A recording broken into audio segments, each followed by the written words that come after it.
Okay. As you may have noticed, Elvis has entered the building. So. This is a really special day in media law at the Gaylord College. There are many superlatives I could highlight concerning our special guest today, but the official introduction notes that I received are actually very short. And I take that as another sign that the university is in good hands today. For me personally, a preference for short introductions is a top quality of leadership. So it truly is my pleasure to introduce the president of the University of Oklahoma, Joseph Harroz, Jr., here today in this media law class session. He has served the university for 25 years in a variety of roles, including Vice President for Executive Affairs, General Counsel, and Dean of the College of Law. In May 2020, the OU Board of Regents unanimously appointed him the 15th president of OU after he had led the university for 12 months as interim president. And that is actually all of the introduction notes that I received. But I'm going to add one more point to help connect President Harroz to this media law class today. In addition to his long background in many areas of law, he is also someone who sometimes gets to hang out with justices of the United States Supreme Court. This was just a few years ago when then OU Law Dean Harroz hosted Sandra Day O'Connor, the first woman ever to serve as a justice on the U.S. Supreme Court. So I thought it was a pretty big time here to have her at OU a few years ago. And I happen to know he has a great story about her if he might like to share it. So please join me now in welcoming OU President Joseph Harroz, Jr. Thank you very much. It's live. All right, great. All right, see if this works. Can you all hear me okay? All right, great to see you all. I have had a ball the last, today really. I just left an engineering class. It was engineers and leadership, and now it's media law. I've taught here since '97, principally in the College of Law, so it's great to get out and teach around campus. Thanks for being here. I know it's less than ideal. Thank you for masking. I know that's inconvenient, and I hate that we can't really see each other the way I'd like to, because I think a lot of expression is not just verbal but also facial. But here we are, and at least we get to be together. All right, so media law. All five areas of the Gaylord College are represented here, as I understand it, and it's all seniors, correct? Okay. Nothing more difficult than a senior class. You kind of have that look in you, I can tell right now, where you're like, you know what? We're paying you, perform. So the Justice Sandra Day O'Connor, that's who I hang with most of the time, mainly justices. Yeah, you probably get that every day. So I love this story. I got a hard stop in a half hour. I know you do too, but this story is one that I love because she has been an icon for me forever. Only other one in that space that I've been around that I was so enamored with was Justice Sotomayor, who I also got to spend some real time with. But the word on Justice O'Connor was when she arrives, there's lots that goes into a visit from a Supreme Court justice, retired as well. Lots of protocols, lots of security, and they were like, listen, you're going to have this small window in time for something around lunch. Actually, it's 10 a.m., around 10 a.m., and then you're going to have an evening event, and do not bother her. She needs her rest. She's old. And I was like, fair enough. That's what we're going to do. And I was nervous, and we did the thing in the morning, and it was great. And then she goes, I go, Justice, it was great to spend time with you this morning. Thanks for being here. We'll see you this evening. And she goes, why are you getting rid of me? And I was like, I'm not. Right? You're a justice. I was told, and she goes, no, they're a bunch of handlers. Let's go. What do you have? And the school, it had been a big snowstorm, so she's like, what do you have in the way of art? And I was like, we actually have an art museum. So we did an impromptu visit to the art museum, and then I was like, well, that was exciting. Thank you for being here. And then she said, where are you going? And I was like, well, I was going to just head back to get ready for this evening's event in 5 hours. And she goes, no. let's get some folks and let's go somewhere and hang out. Next thing I know, there's like 7 of us. We go back. My kids had been told not to go to school that day because of the snow. I have young kids in the house, and I got there just ahead of her, and I was like, listen to me. Don't be your real selves, right? I need you to lie. You're going to meet an icon, and just don't be the disasters you ordinarily are. She comes over, hangs out for 5 hours. In the house, kicking back, we open up a couple bottles of wine. There's like 10 of us there, and we got to spend some great time. But in the course of those conversations, when you get to meet an idol, you get to talk about what really matters. And she's retired Supreme Court Justice, and the question was, so what are you doing with your time? Now, I knew what she was doing with her time because I had checked on it. And it's a thing called iCivics. And it's, if you haven't seen it before, it's civics education for young school-age children. And I thought, well, okay, kind of unimpressive. I judge people, primarily justices, but I was underwhelmed by it. I thought, really? Like a module for really young kids? And then a couple years later, I'm hosting Justice Sotomayor. And in that conversation, Justice Sotomayor, I said, so what do you, aside from the court, what are your other areas of engagement where you use your platform? And she said, oh, iCivics, the letter I, civics. Like iPhone, but not as profitable. And without a new release coming in a couple weeks. I did not get paid for that. I have no idea why I just said that. So Justice Sotomayor says, you know what, I spend my time doing iCivics as well with Justice O'Connor. And I thought, that's interesting. And then I get to meet Justice Gorsuch, who is the other side of the political spectrum, certainly from Sotomayor. And the question posed to him was, where are you spending your additional time? And it's on iCivics. So why are these great minds with platforms we can only dream of focused on iCivics?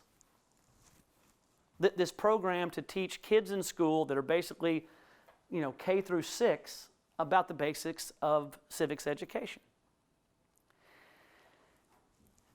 I thought about it, and the picture becomes very clear very quickly. Now, these numbers are going to be off a little bit, but they're close. I then looked into this question of, I think it's it's an Annenberg study. And the Annenberg study was what % of voting age Americans can name all 3 branches of the government? And then how many can only name one? And check these, you can check it quickly. There's a 2016 and a 2021. But the number and the percentage of those that could name all 3 branches was somewhere around 24%, heading towards 16%. It was directionally that way. They're stunning numbers, and what's even more stunning is the decline from 5 years before that.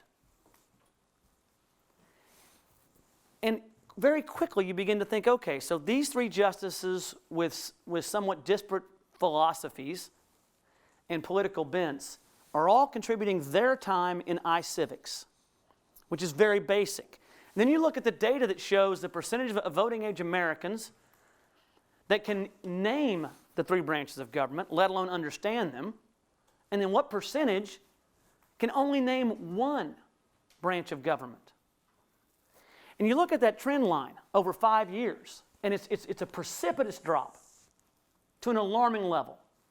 I think the other one is 16%, but it's some fraction of the population that cannot just understand what the functions are, but name them. Just name them. And it's declining at a rate that is alarming. And so quickly you begin to understand why would they commit their platform. It's because it's so fundamentally important. And then you hook that up with what's taking place right now. Your dean, Ed Kelly, is, I think, just off the charts as a person and as a dean. I wish he'd get more engaged with students, but besides that, it's fine. Do you ever just kick him out of your house? Because he just shows up places. But we've talked about the law and journalism. And to me, law and journalism are first cousins. They're first cousins, and they're critically important for everyone in this democracy. And where does it link up? So when we think about greatest threats we're facing, right? Greatest threats we're facing. We just saw in Afghanistan, I'm not sure if Mike Betcher's here, but yeah, we just saw in Afghanistan, how long did that democracy last after 20 years of fighting in the country? How long did it last after we pulled out?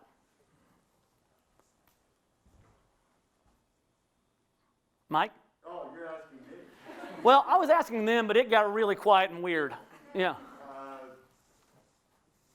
Simultaneous. Yeah, right? So 20 years to establish a democracy, and before we leave, like within days and hours of announcing we were going to leave, it disappears. And so, open question, somebody can really shine here. What is the oldest continuous democracy in the world today? What country? We'll take guesses. Us. Yeah, the United States. Now, we're not a very old country, but we're the oldest continuing democracy in the world. And then there's a book I read that I absolutely love. It's How Democracies Die. And there are those better suited to teaching this than I, but here's the punchline. The punchline is, or as my 15-year-old daughter likes to ask, Dad, what's the summary? I'm like, why are you snapping at me? Right? Read it. And she's like, no, you can summarize it. Or is there a movie about it? I'm like, no, it's a book. But the whole thrust of it is that it used to be that when autocrats took over democracies, that it was a military coup. Right? Think Pinochet in Chile, okay? Tanks rolling in, democracies fall, autocrats take over. But the whole premise of the book, and it to me is startling, is when you go through it, is the reality that isn't the playbook over the last decade and what's going on right now. The playbook is that you divide a country by making people hate each other. You take democracies and leverage them against themselves. You take the freedom and you play them. Mussolini, when asked how he did what he did, his answer was, taking over a country is like cleaning a chicken. You pluck it one feather at a time, and nobody notices. But when you look across the world today, there are so many democracies that are in peril. I mean, in immediate peril of dying. And the playbook is, you feed upon people's basic concern about their own security, their economic security, their physical security. You call that into question, and once you do that, then you take people's differences and you make them hate each other for them. That hate builds distrust, which feeds upon itself, and then what you get to do is take a country over because you begin to then question the institutions, and you take it out. So, Fujimura, you can go across the world right now, right? In every part of the world right now, democracies are in immediate threat. And they're all using the same playbook. And regardless of what side of the aisle you're on, and I don't care, both sides of the aisle agreed that 2 presidential elections ago, there was an effort by outside governments to interfere in our elections in an effort through the use of troll farms to make us hate each other. And it's a bipartisan hatred. Right? The goal isn't, to me, make one party dominant. The goal is just make this democracy die by making everybody hate each other for their differences. We talk about diversity making us stronger. But the playbook is make diversity, make differences, exploit those and make us hate each other.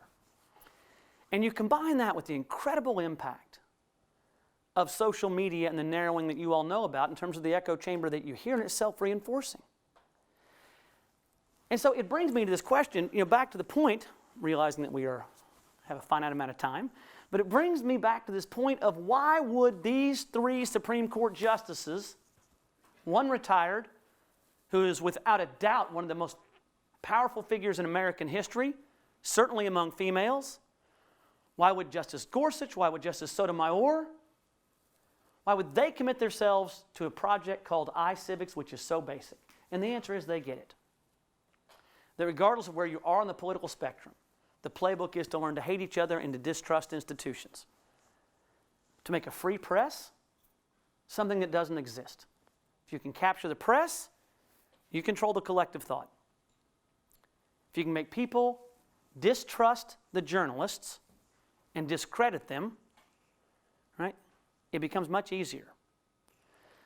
You know, people love to tell lawyer jokes.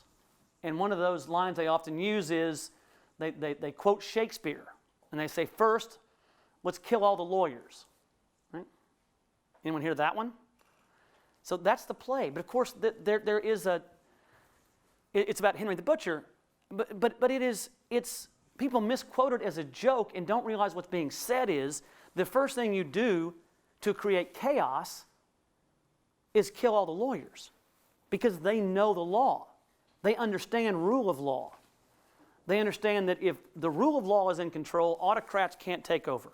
So destroy the foundations of the rule of law. If you get away from that, you can then take control. When you look at attacks on democracies across the world, they attack the judiciary, they attack the press, they then attack the legislative branch, and the executive takes over and they collapse the rest. That's a playbook. It's not opinion. You can look at the playbook that's laying out. And so as we think about media law, when we think about this class, I think it starts with the fundamental understanding of the importance of the work that you'll be engaged in. That without a First Amendment, without the Fourth Estate, without that there is no democracy. And let's be honest, right? Where in the Constitution does separation of powers, where's that concept articulated? It's not in there. Right? There's Article 1, 2, and 3 describing the powers of each of them, but there's nothing in there that says the separation of powers is embedded in our Constitution. Now, they were framed to counterbalance each other, but nothing says they will. And so a fascinating thing to look at is this idea of abrogation and expansion of powers for each branch of government.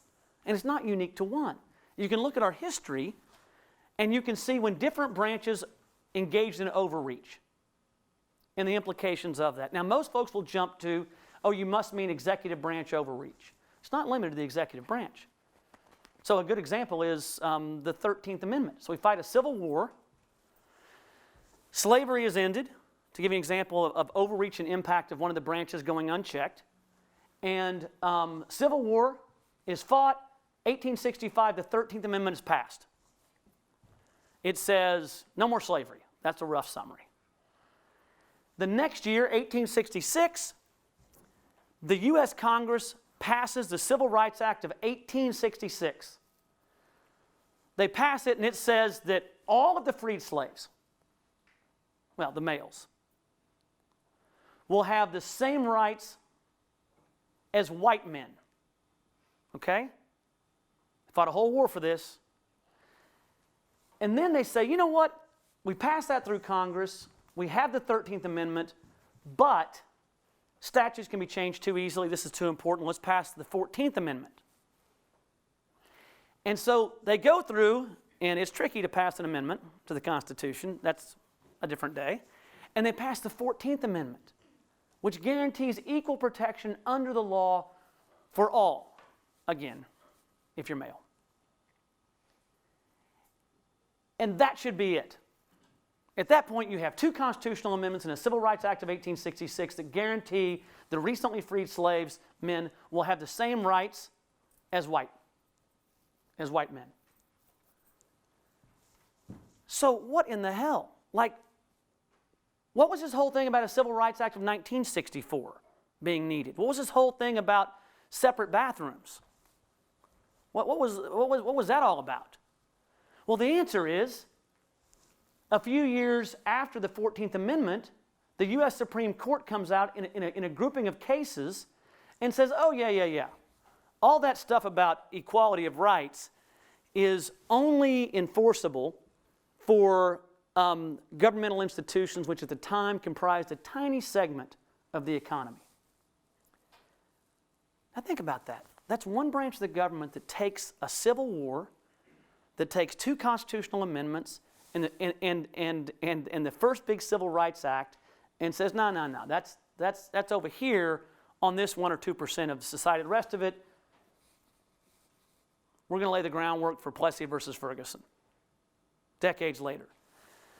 So when you think about separation of powers, and you think about the fact that to be a healthy democracy, we have to have a vibrant executive, right? A vibrant and functioning legislative branch, a vibrant and functioning judiciary.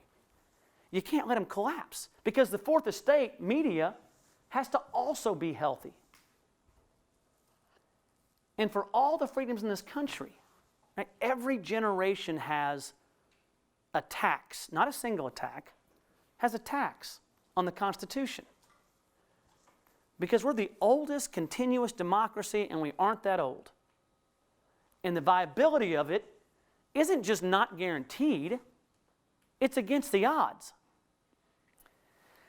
And that's why they dedicate their time to iCivics. Because they look at this and they say, for all of the great thinking we can do, if our citizenry is not informed in the basics, in the absolute basics, if they can't name the 3 branches of government, if they can't understand the role of the media as the critical fourth estate, then we will not propagate over time. And so that's why they have committed their extra time and their retirement time to iCivics, the simple classroom module. And so as we think about what we're doing in this class, media and the law, it is critical because you are the voices, you are that fourth estate. And to be truly effective at it, you have to understand the law that applies to it. And you have to understand the institutions that can impact whether or not that law is upheld or run over. Because just because it's printed in the Constitution means nothing about whether or not it's allowed to continue. Because it's a democracy, and nothing in that Constitution is self-executing. Just because there are 3 branches of government in there doesn't mean they're not going to have their power stripped away, or that one won't dominate over the other, or that the voice of journalists won't be heard. We just saw journalists and the attacks on them in Afghanistan. I'm going to guess Professor Betcher knows some of the folks that are over there. It can happen quickly. And so when we think about media law, I know you're all in your senior year. I think everybody should have to have it. You have to know the rules of the game. You have to know that power unchecked is the biggest threat. And the role of media in this is to make sure that power is checked, to make sure that those that form this democracy, that vote, or that should be voting, have the information they need and the influence they need to understand what is right and wrong. And this conflation of fact from fiction, fact from opinion, is something that can really only be enforced by the media. So huge obligation, huge opportunity, and the work that you're doing could not be more important. And I hope that as you think about where you've spent your time getting to your senior year, that when somebody asks you why you chose this major or this profession, you can tell them proudly because you're here to save this democracy and to make sure it continues, because that is honestly the work that you're doing every day. And you can't know it, you can't enforce it unless you know the rules of the game, because those that would want to take over will try and pollute the truth. All right, we have questions and answers. I've spoken for a long time, and we've got a solid 9 minutes. There's a mic right back here. If you have a question, feel free to head back there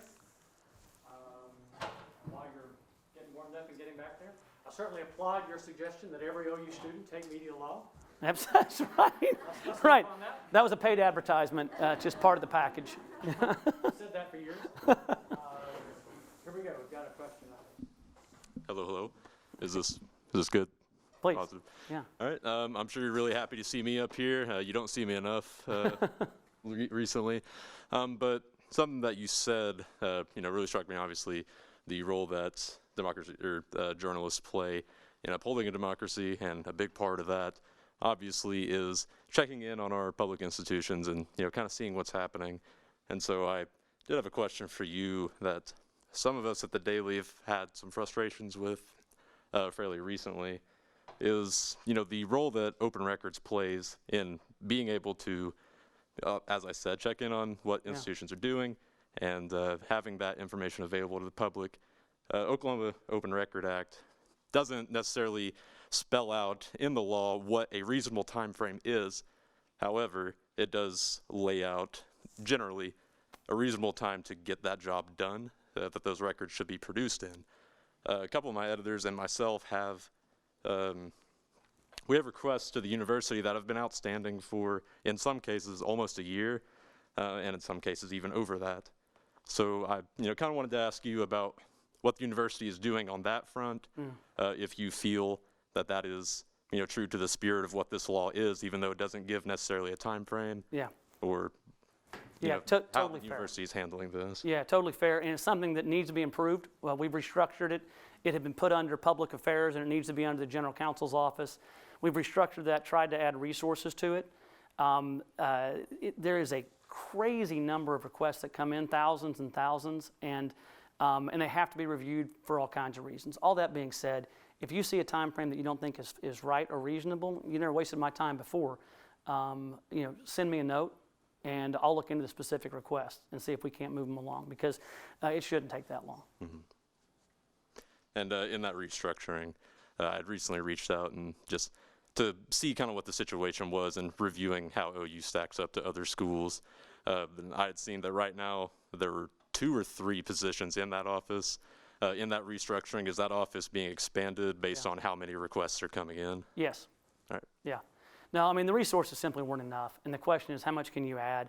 Can you charge for it? It obviously becomes a cost that's borne by, you look at who pays for these positions, and it's primarily students' tuition and fee revenue. So you want to be judicious about it. The reality is the number of requests has grown, and we have to expand the number of positions. And I think we were too slow to add more positions. And they're interesting positions. Those open record office positions, they're sometimes hard to attract. They're like a lot of compliance positions. They can be 3 or 4 year jobs, but how do you keep someone in there long term, given the grind of it? So, I mean, those are all, the answer is more resources are being committed, and we're going to get those timelines decreased, because that's too long. The final one for you here, I apologize. I know at Oklahoma State they don't have a dedicated open records office, but they take in the records through public affairs, and they disperse those requests to appropriate offices through general counsel. Is OU doing something more decentralized like that? Are there any more details you can give about that restructuring? Yeah, we looked at decentralized, and the problem is you wind up, especially with the big academic health system that we have, you wind up with issues like protected health information, PHI, and other issues that make it problematic. So it needs to go through a check to make sure that we're not breaking the law a different direction. So I think the more centralized model is the right model, but it's got to be staffed properly so that the requests get turned around more quickly. Thank you very much. Yeah, of course.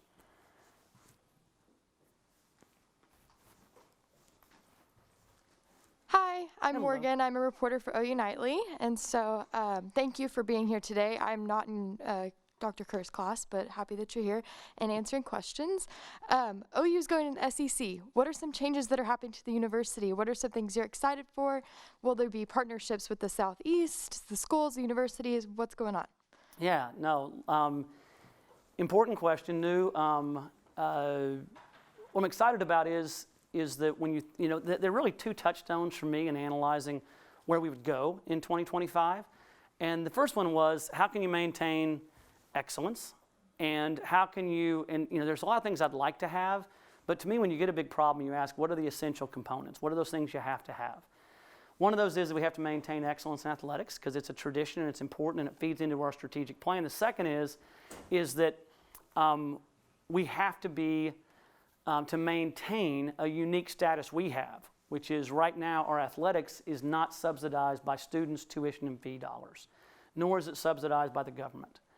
And so as and it's really big. So if you look at our budget, Norman campus, it's $1 billion budget, roughly. And the budget for athletics is today 167 million, in that range.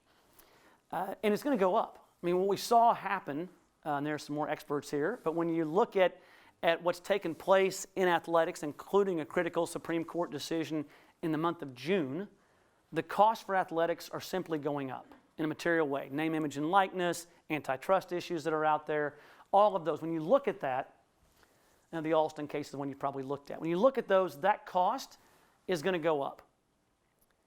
And as we looked at it from our perspective, the question was, how do we continue to make OU athletics both excellent and self-funded for as long as possible? And the answer to both those questions resulted in the move in 2025 to the SEC. It is the scale of the program, the size of the programs, the excitement they'll generate when they come here, and just the overall change dynamic. So to me, it's going to be a more exciting fan experience as we look into the future. It positions us better to be up against those teams that I think we match up well against, that will bring excitement. And I think it also puts us into a grouping with more AAU caliber institutions, that top-level academic institution, which is a huge institutional goal for us. When we look at our strategic plan, of the 5 pillars, the first one is to achieve academic excellence. And that means for us to benchmark ourselves against the public AAUs. The privates are tricky to get to for a lot of reasons, but when you look at that, there's like 32 that are publics in it.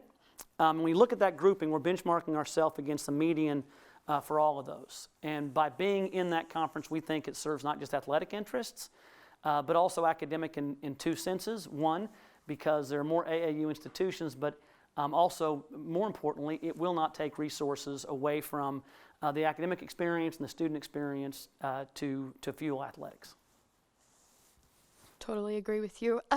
My other question for you was, you have a Board of Regents meeting in 2 weeks. Is there anything new, anything exciting that you're going to discuss that we don't know yet that you could tell us? Yeah, good question. I've been a little focused on the events right before it, the self-aggrandizing inaugural stuff. But I've looked at the agenda. Nothing has just popped out as being extraordinary. There will be some fun announcements that will come out soon, but those aren't ready for prime time yet. Really positive one in there that I can't wait to leak. But when I think about the agenda right now and it'll come out, I don't think of anything right now that jumps off the page. Okay. Thank you. Yeah, thank you. And I think we're at time. Yeah. Time, you're welcome to stay as long as you want. But Yeah, appreciate your time. You probably have a few other things today. So. Yeah, I just want to say thank you, Professor, for having me, and thanks to you all. Truly grateful. Come back All anytime. right, thanks.